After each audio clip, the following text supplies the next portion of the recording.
की रे सोहना, खूब भोज खा रहल छ? उपनयन, मूड़न आ बियाहक? हाँ भाई, से तो तू ठीके कहे छ, लेकिन तोरा नहीं देखे छ कोनो भोज में। अरे पहले तो तोरा बहुत भोज खाए देखे छलियो वे। हाँ, लेकिन एखन तोरा जकाँ भोज खाए पर नहीं ध्यान दे रहल छियै। से किया भाई? रे, भोज के संग संग कोरोना सेहो परस रहल छै भोज करे वाला सब।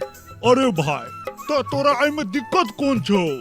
कोरोना के अचार तोरा नहीं निक लागे छो तो नहीं ली है। ओना तो हमरा एखन तक क्यों कोरोना का अचार नहीं देलक है भोज में। हम अचार वाला कोरोना के बात नहीं कर रहल छियै बुर्बक, हम कोरोना वायरस के बात कर रहल छियो जे पूरा देश में हाहाकार मचेने छै। अरे चुप भ जो तू, तोरा हम कहे छो ना अपना सब तरफ ई बीमारी नहीं छै, तो एना बाज कर नहीं दे रहो हमरा। छै ने, से के कहलको तोरा? छै तो, मुदा जे हाल बम्बई, दिल्ली या अन्य राज्य के छै से नहीं भेलैया एखन। लेकिन तोहर सबके मेहरबानी रहतै तो जल्दिए भ जेतै।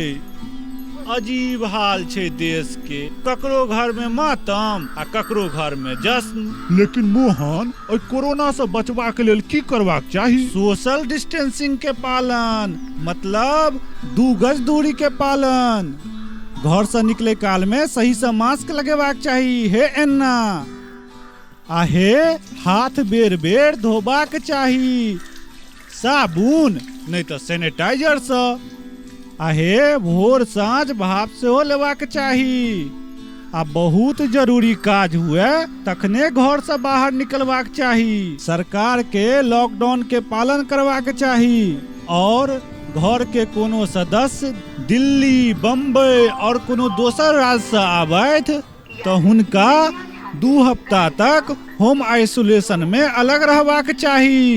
ई कोरोना 1 साल से बेसी भ गेलै, नहीं जानी देश दुनिया के की भ गेलै। आ हाँ, एहि हालात से डरला आ घबरेला से ई कोरोना खत्म नहीं होय वाला छै, बल्कि एहि के हिम्मत आ समझदारी से लड़ के जीते के छै। तखने एहि कोरोना के चेन के तोड़े में हम सफल भ सकै छी।